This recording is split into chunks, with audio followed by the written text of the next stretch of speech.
What's causing this? Well, it's not one thing. These machines are linked. Any repair we make to one causes problems in another. You said you'd fix it. I can repair generators, engines, anything made by man. This is not just made by man, it's God's work. You're saying your faith is insufficient to the task? No, Pilgrim.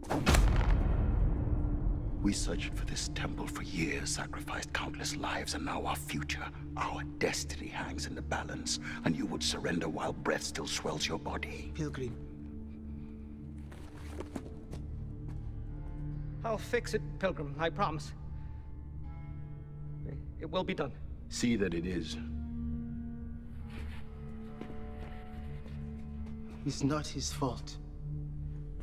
The blame lies with the man who betrayed you. As I warned you, he would. And he paid for that crime with his life.